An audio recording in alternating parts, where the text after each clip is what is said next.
చెప్పు. నీకేంటి ఇంట్రెస్ట్? నాకైతే రైటింగ్ ఇంట్రెస్ట్. సో నేను రైటింగ్ స్కిల్స్ డెవలప్మెంట్ చేసుకుని ఆ వైపే వెళ్తున్నాను. నాకేంటంటే బేస్ కావాలి కాబట్టి నా ఉద్యోగం నాకు బేస్.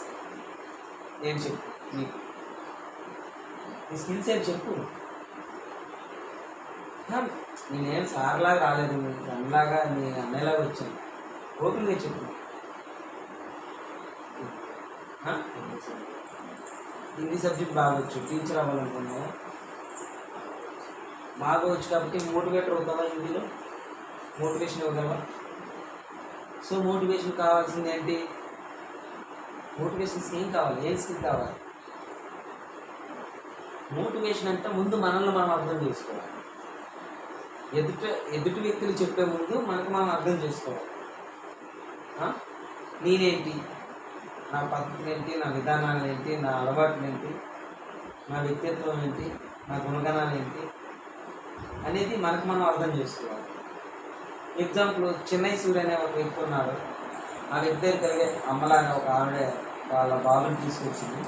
ఏంటి అబ్బాయి ప్రతిరోజు బెల్లం తింటున్నాడండి, ఏం మానిపించలేకపోతున్నాను, ఏంటో చెప్పండి అంటే చెన్నై సూర్య నిమిషం ఆలోచించి ఒక 15 రోజులు 20 రోజుల తర్వాత అమ్మ ఇదేంటిది చిన్న విషయం కదా, అన్నింటి 21 రోజుల తర్వాత ఉన్నారు అంటే పక్కన వెళ్ళి ఆయన శిష్యుని అడిగితే, అమ్మ సార్ చెప్పారు కదా ఏదో ఉండే ఉంటుంది, మీరు 21 రోజుల తర్వాత రండి అని చెప్పి అన్నారు. అలాగ వారం గడిచింది, 2 వారాలు గడిచింది, 3వ వారం కూడా గడిచింది. 22వ రోజు చెన్నై సూరి దగ్గరికి వెళ్ళారు. సార్ ఇదే 21 రోజులు అయింది, రామన్న అక్కడ వచ్చాను, ఏంటి పరిస్థితి? మానేస్తాడులేమో వెళ్ళిపోమ్మా. నేను ఈ విషయం చెప్పడానికి ఆ రోజు చెప్పవచ్చు కదా, ఎప్పుడు చెప్పడానికి. అమ్మా నీ కొడుక్కి చెప్పాలంటే ముందు నాకు ఆ బెల్లం తిని అలవాటు నాకుంది, నేను మానాలి కదా. నేను మానగలిగానంటే 21 రోజులు నీ కొడుకు కూడా మానేస్తాడు. నీ చుట్టుపక్కల బెల్లం లేకుండా చూడు, బెల్లం కొనుక్కోవడానికి డబ్బులు దొరకకుండా చూడు, సరిపోతుంది. ఆటోమేటిక్గా బెల్లం తినడం మానేస్తాడు. వాటికి ఆల్టర్నేటివ్గా ఏదైనా వాడికి ఆకలేసినట్టు తినడానికి ఇవ్వు, సరిపోతుంది అంటున్నాను. అంటే ఎందుకు ఒక వ్యక్తి ఏదైనా చెప్పేటప్పుడు మోటివేషన్గా కానీ దానికి ఒక పరిష్కారం చూపించాలంటే ముందు ఆ వ్యక్తికి ఆ సమస్య మీద అవగాహన ఉండాలి. చెన్నై సూర్య అవగాహన ఉంది, ఓకే నాకు అలవాటు ఉంది, నేను మానుకోగలనని తెలియాలి. ఇప్పుడు నాకు అలవాటు ఉంది, నేను డైలీ తిని మళ్ళీ అలవాటును వదులుకోకుండా ఆ వ్యక్తికి మానేస్తాడులే, నువ్వు అమ్మ చెప్పిన మాటను నువ్వు మానే, బెల్లం తినకూడదు, పురుగులు పట్టేస్తే కడుపులో ఇబ్బంది అయిపోతుంది, అది నేను బెదిరించకూడదు. ఏంటంటే ఆ సమస్యకి సరైన పరిష్కారం పెట్టాలి. అలాగే మోటివేషన్ అంటే పరిష్కారం ఏంటి, సమస్య ఏంటి, మోటివేషన్ ఇవ్వాలంటే ఎదుటి వ్యక్తిని మెప్పించాలి. బిఆర్ సఫీత వీడియోస్ ఉంటారు కదా, ఎందుకు ఆ మోటివేషన్లో మనకు అప్లై చేయాలన్నమాట. ఏదైనా ఒక విషయం ఉందంటే అది ఎదుటి వ్యక్తికి అప్లై చేయగలిగితేనే. నువ్వు సినిమాని ఎప్పుడు ఎంజాయ్ చేస్తావు? ఆ సినిమాలో హీరోని నువ్వుగా తలుచుకుంటావు, సలార్లో ప్రభాస్ని నువ్వు అనుకుంటావు, పుష్పలో అల్లు అర్జున్ నువ్వు అనుకుంటావు, ఓజీలో పవన్ కళ్యాణ్ నువ్వు అనుకుంటావు, తర్వాత దేవరాలో ఎన్టీఆర్ నువ్వు అనుకొని ఫీల్ అయ్యి అబ్బా నేనే చేస్తున్నాను ఫీల్లో ఉంటారు. కాబట్టి నువ్వు ఎంజాయ్ చేయగలుగుతావు మూవీ. అలాగే మోటివేట్ అవ్వాలంటే ఎదుటోడి సమస్య నీ సమస్య అనుకొని నువ్వు ఏ దారిలో అయితే దాన్ని పరిష్కరిస్తావో, నువ్వు ఏ పద్ధతులైనా ఏవి అనుసరిస్తావో అవి నువ్వు చెప్పగలగాలి. అదేనా ఇప్పుడు ఒక 10th క్లాస్ స్టూడెంట్స్కి నువ్వు మోటివేషన్ ఇవ్వాలి, ఏమి ఇస్తావు? వాళ్ళు 9th వరకు ఏం నేర్చుకోలేదు, లిటరల్ ఆడితే వాళ్ళు ఏబిసిడీలు మిగులుతారు, పదార్థాల గురించి ఏమీ రావు. అదేం చేస్తావు? వాళ్ళు నువ్వు 550 అబోవ్ రావాలని వాళ్ళు గుణింతాలు మాత్రమే వచ్చాడికి, 1 ఏబిసిడీలు మాత్రమే వచ్చాడికి, ఇంగ్లీష్లో అయినా హిందీలో అయినా తెలుగులో అయినా బేసిక్ నాలెడ్జ్ మాత్రమే ఉంది. సోషల్ సైన్స్ మ్యాథ్స్లో అయితే మినిమం నాలెడ్జ్ తప్పించి ఏమీ లేదు. అలాంటి 550 మార్క్స్ రప్పించాలి. నీకు 10th క్లాస్ స్టార్టింగ్లో ఆ అబ్బాయిని పరిచయం చేశాడు, నీకు ఆ 300 రోజుల్లో నువ్వేం చేయగలవు చెప్పు. ఆ 300 రోజుల్లో నువ్వు వాడికి ఏం చెప్పి నువ్వు మోటివేట్ చేయగలవు చెప్పు. ఇప్పుడు something you have some ideology ఉంటుంది కదా, నీకంటూ నా ఐడియాలజీ ఇది, నీ ఐడియాలజీ అంటే ఉంటుంది కదా. నేను అమ్మికి ఇప్పుడు తీసుకొచ్చి కందిపప్పు ఇచ్చాను, మిరపకాయలు ఇచ్చాను, టమాటాలు ఇచ్చాను, వెల్లుల్లిపాయలు ఇచ్చాను, అదేవిధంగా ఉప్పు కారం మసాలా ఇచ్చాను, అదేవిధంగా బెల్లం పంచదార కూడా ఇచ్చాను. ఈ ఐటమ్స్తో కొందరు కొన్ని రకాల ఐటమ్స్ చేస్తారు. అవి మేము చప్పటిపప్పు ఉంటుంది, ఇంట్లో ఆరోగ్యంగా ఉండాలి. కొందరేమో అన్ని రకాలు వేసుకొని కొంచెం దాల్ చేసుకున్నారు. ఇంకా కొంతమంది ఏం చేశారు, స్వీట్ కూడా వేస్తే బాగుంటుంది, స్వీట్ దాల్ చేసుకున్నారు. అది కాకుండా ఒక వ్యక్తి ఏం చేసిందంటే అదే పప్పును ఉడకబెట్టి అందులో బెల్లం కలిపి పూర్ణంలా చేసి పక్కనున్న ఏది మినప్పిండిని తీసుకొచ్చి పూర్ణం గురి చేసింది. అదే కందిపప్పుని అదే వస్తువుని ఒక్కొక్కరు ఒక రకంగా వాడతారు. ఫైనల్ ప్రొడక్టివిటీ మారిపోతుంది. మీకు ఇచ్చిన గోధుమ పిండితో చపాతీలు చేయొచ్చు, ఉడకాలు చేయొచ్చు, తర్వాత ఏవి పువ్వులు చేసుకోవచ్చు, రకరకాల ఐటమ్స్ చేయొచ్చు. అంటే మనకి ఇచ్చిన ఐటెం బట్టి మన ఐడియాలజీ బట్టి ఆ వస్తువు మారుతుంది తప్పించి అక్కడ ఉన్న ముడి పదార్థం ఎప్పుడూ మారుతుంది. అర్థమైందా? చెప్పు, నీకేం భయపెట్టాను అంటే నేను నాన్ స్టాప్గా మాట్లాడడం కూడా నీకు ఇబ్బంది ఏమో. నేను ఒక 5 నిమిషాలు గ్యాప్ ఇస్తున్నాను, నువ్వు చెప్పు, మనసులో ఆలోచించుకొని నీట్గా.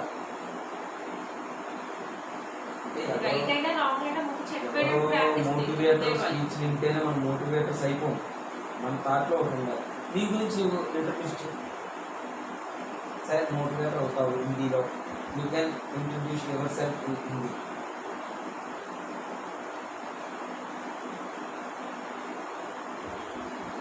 तेरा नाम बताओ, तेरा क्लास बताओ, तेरे पेरेंट्स नाम बताओ, तेरा प्लेस बताओ, तेरे इंटरेस्ट बताओ, तेरे हैबिट्स बताओ. చాలా మంది చెప్తారు, గట్టిగా చెప్పాలి. మోటివేటర్కి ఉండాల్సిన ఫస్ట్ క్వాలిటీ ఏం తెలుసా? Voice. The bass voice is the first quality of motivator. Why? Because sometimes mic పోద్ది, సమ్ టైమ్స్ కరెంట్ పోద్ది, హాల్ ఉంటుంది, హాల్లో కొన్ని 100 మంది మీకోసం వెయిట్ చేస్తారు. Then you should be speak loudly. That's why they are the motivate speakers. అందరికీ తెలుసు ఈ విషయాలు, అందరికీ కామన్గా తెలిసినే. కానీ ఏంటంటే అదే బాగా వదిలేండి. ఇదేంటంటే మోటివేట్ స్పీకర్స్కి తర్వాత ఇందుకు బాగా డిమాండ్ ఉంది. ఎందుకంటే చాలామంది సైగా ఫీల్ అయ్యి ఏం చేయాలో ఎవరో గైడెన్స్ వచ్చేంత వరకు కూడా బయటపడ్డారు. అలాంటి చాలా మంచి ఫీచరే. బట్ ఏంటంటే నువ్వు అది ఇంప్లిమెంట్ చేయాలి కదా. చెప్పు, ఇప్పుడు నువ్వు కేక్ చేయాలి, కేక్ అంతా రెడీ చేసుకుని ఫ్రిడ్జ్లో పెడితే కేక్ అవుతా? ఎక్కడ పెట్టాలి? ఓవెన్ అంటే వేడి, కొన్ని వస్తువులు వేడెత్తేనే ఉపయోగపడతాయి. వీడు ఐస్ క్రీమ్ అంతా తయారు చేసావు, షేక్ తయారు చేసావు, ఐస్ క్రీమ్ షేక్ ఓవెన్లో పెడితే ఉంటుందా? ఎక్కడ పెట్టాలి? Yes, some items have some different of variation temperatures. ఆ వేరియేషన్ టెంపరేచర్స్లో ఉండేటప్పుడే అవి ఇదవుతాయి. కొన్ని బాగా చలి గట్టి చలి అయితేనే ఆ ప్రొడక్టివిటీ వస్తుంది. కొన్ని బాగా హాట్గా హీట్గా అయితేనే ఆ ప్రొడక్టివిటీ వస్తుంది. దీన్ని తీసుకెళ్ళి అందులో కానీ దాన్ని తీసుకెళ్ళి ఇందులో వేసి ఇంత కించెత్తు కూడా ఉపయోగం.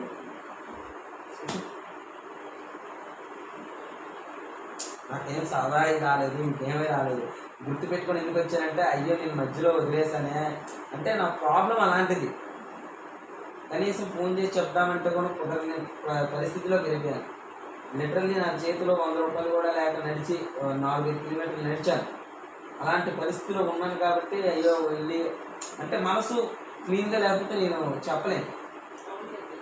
ఇప్పుడు మనసులో ఒకటి ఉండి ఏదో ఇక్కడికి వచ్చి టైంపాస్ చేసుకొని అమౌంట్ తీసుకుంటే నాకు నా హార్ట్ నాకు ఒప్పుకోదు.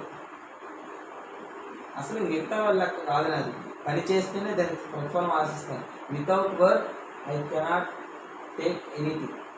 నేను దాన్ని ఆశించాను అసలు. చెప్పు. చెప్పేవారు అది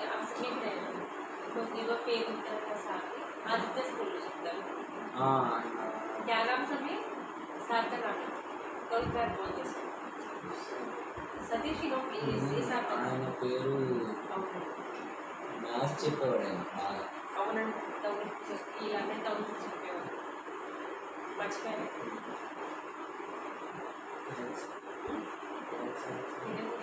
కిరణ్ కాదు. కిరణ్ కాదు, ఏదో పేరు తెలుసు. మంచి పేరు. ఆయనకి చేశారంటే ఏ మాట ఉంది చెప్పండి. ఆయన కొంచెం హెల్త్ బాగోదండి, ఇంట్లో ప్రాబ్లమ్స్ ఉంది, అంతా హెవీ డ్యూటీ చెప్పు. నీకు ఏదో చిన్న ఆలోచన వాయిస్ నువ్వు సైకిల్నెస్ తీసేయాలి. ఎందుకంటే స్టేజ్ ఎక్కితే ఎదురు 100 మంది 1000 మంది 1,00,000 మంది కూడా ఉండొచ్చు కొన్నిసార్లు నీ యొక్క క్యాపబిలిటీ బట్టి. సో వాయిస్ పెంచాలి, వాయిస్ పెంచాలి.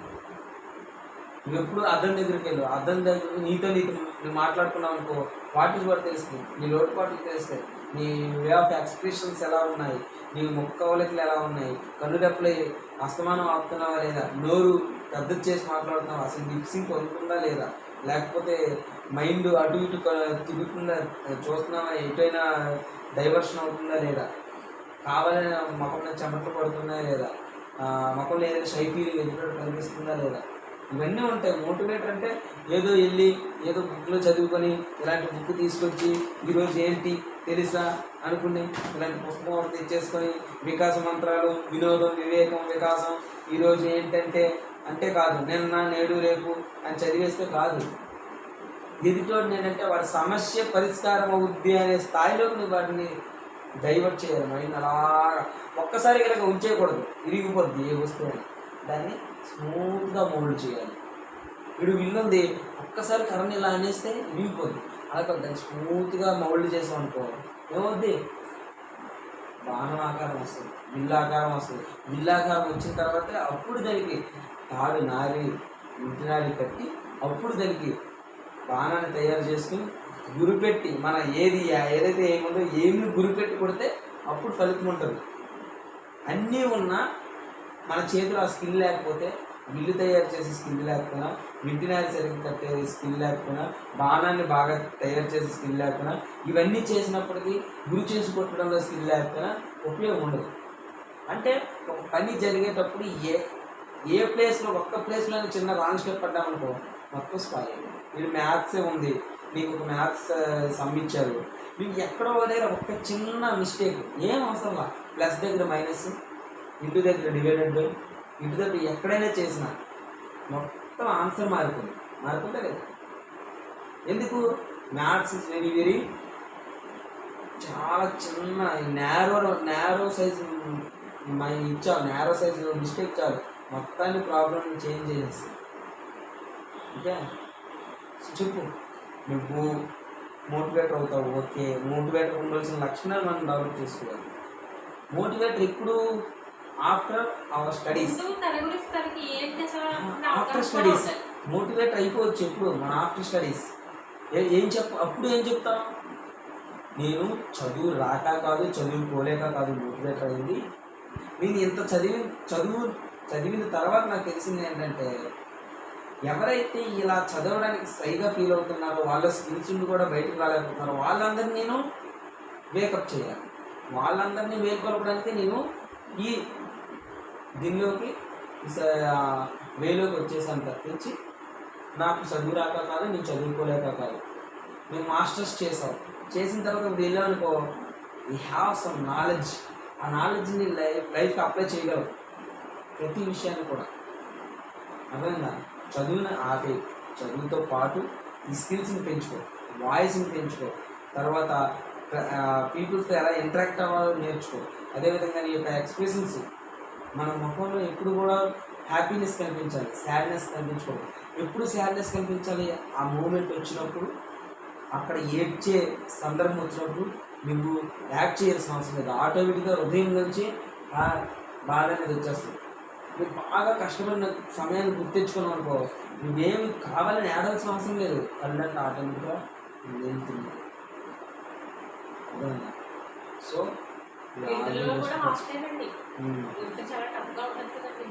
ఇంత అట్లా ఉందండి దేవరంలో. అది బెస్ట్, బాగా చదివి మంచి మార్క్స్ తీసుకో. అదేవిధంగా నాలెడ్జ్ పెంచుకో. మార్క్స్ ఈరోజు ఉంటాయి, రేపు పోతాయి. లిటరలీ 10th క్లాస్లో నాకు 502, ఇంటర్మీడియట్లో ఒకే సబ్జెక్ట్ 3 సార్లు ఫెయిల్ అయ్యి 4 సార్లు పాస్ అయ్యాను. ఎంసెట్లో మంచి మార్కులు ర్యాంక్ రాలేదు. అనుకోకుండా బిఎడ్లో మంచి ర్యాంక్ వచ్చింది. దాంతోపాటు నేను డిస్టెన్స్ డిగ్రీ కట్టేశాను. డిస్టెన్స్ డిగ్రీ మాకు బిఎడ్ అయిపోయిన వెంటనే ఒక 4 నెలలకి డిస్టెన్స్ డిగ్రీ కూడా అయిపోయింది. మా అన్నయ్య పెళ్ళి కూడా distance degree second year exams రాయలేదు. ఒకేసారి second year third year exams 12 ఆపగొట్టాను. తర్వాత దేవుడి దయ వల్ల ఖాళీగా ఉండకుండా ఏదో కోచింగ్ వెళ్దాం అనుకున్నాను. ఈ లోపల కుదరలేదు. తెలుగు పండిట్ ఎంట్రన్స్ రాశాను, తెలుగు పండిట్ చదివాను. అది బీఎస్సీ ప్రిపరేషన్ అవుతుంటే పోయింది.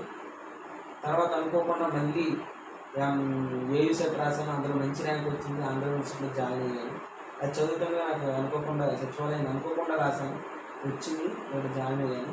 ఇక్కడ ఒక సమస్య ఏర్పడింది. ఆ సమస్య నుండి బయటపడడానికి నేను చాలా దగ్గర తిరిగాను. 3 సంవత్సరాలు ఉన్నదాన్ని పడ్డాను. చివరికి మళ్ళీ జాయిన్ అయ్యాను.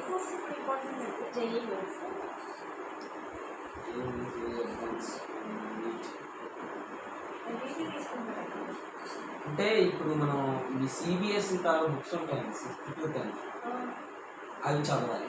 Only maths and physics. JEE mains, అడ్వాన్స్కి మెయిన్స్కి మనకేంటంటే లిటరలీ 2 సార్లు ఇస్తాడండి. అవకాశాలు 2 సార్లు ఇస్తున్నారు. అంటే ఫస్ట్ హాఫ్లో జరిగిన జేఈ అడ్వాన్స్ మెయిన్స్ కానీ, సెకండ్ హాఫ్లో జరిగిన జేఈ అడ్వాన్స్ మెయిన్స్ కానీ. అంటే ఒకసారి అడ్వాన్స్ పెడతారు, తర్వాత మెయిన్ పెడతారు. ఇందులో మనకి ఎప్పుడు మంచి మార్కులు వస్తే దాన్ని పికప్ చేసుకోవచ్చు. ఏంటి నీ ఆలోచన అనేది చెప్పే, ఇంటర్మీడియట్ జాయిన్ అయ్యే ముందే చెప్పే. 10th క్లాస్ ఒక అబ్బాయి హాస్పిటల్ చదువుతాడంటే ఫ్రెండ్ వాళ్ళ అబ్బాయి వచ్చి తీసుకెళ్తే ఇచ్చేసాడు. నేను కావాలేమో అని చెప్పాడు. మ్యాథ్స్ ఫిజిక్స్ ఎట్టి పరిస్థితుల్లో జేఈ మెయిన్స్ ప్రిపేర్ అవుతామని తెలుసుకోవాల్సిన అవసరం లేదు. నీ దగ్గర ఉంచేసుకో. అర్థమైందా? వీలైతే 6th to 10th CBSE gather చేయి.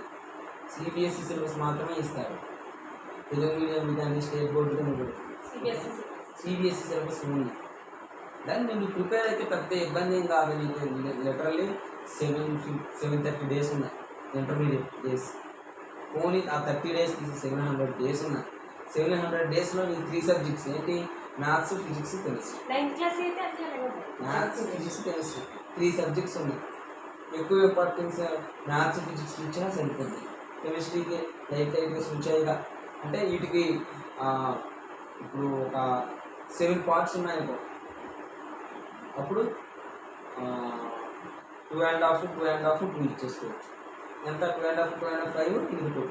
అర్థంగా అంటే 7 గంటల సమయం నీ దగ్గర ఉంటే, 700 రోజులు నీ దగ్గర ఉంటే 250 రోజులు మ్యాథ్స్కి, 250 రోజులు ఫిజిక్స్కి, 200 రోజులు కెమిస్ట్రీ. ఇలా నువ్వు డివైడ్ చేసుకొని చదువుకోమనుకో ఈజీగా వే అనేది నీకు జేఈ మెయిన్స్ కానీ అడ్వాన్స్ కానీ క్లియర్. పర్సంటేజ్లు ఎంత ఇస్తున్నారు తెలుసా?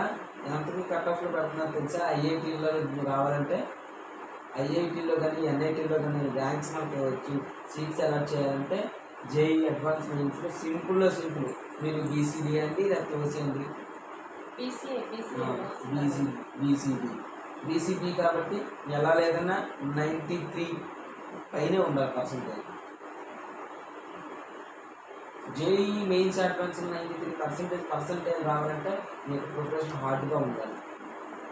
నువ్వు నిజం ఒకటే చెప్తున్నాను, నువ్వు సబ్జెక్ట్ నేర్చుకో, నువ్వు హైయర్ స్టడీస్ చెయ్యు, ఆ తర్వాత నువ్వేమనుకుంటావు వచ్చి నువ్వు స్టాండర్డ్ అవ్వడానికి ఒకటి చూసుకో.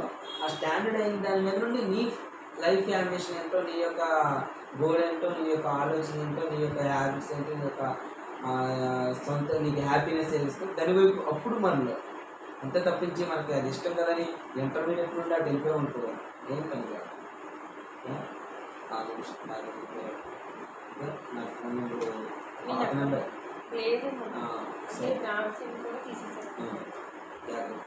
850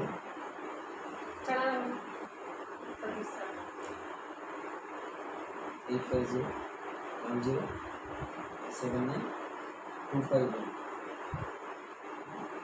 మధ్య మధ్యలో చేస్తుంటాను సార్. అలాగే మీ ప్రోగ్రెస్ అనేది కంపల్సరీగా నేను కొనుక్కుంటుంటాను. అర్థమైందా? రిజల్ట్స్ వచ్చిన రోజు ఫోన్ చేస్తాను. నాకు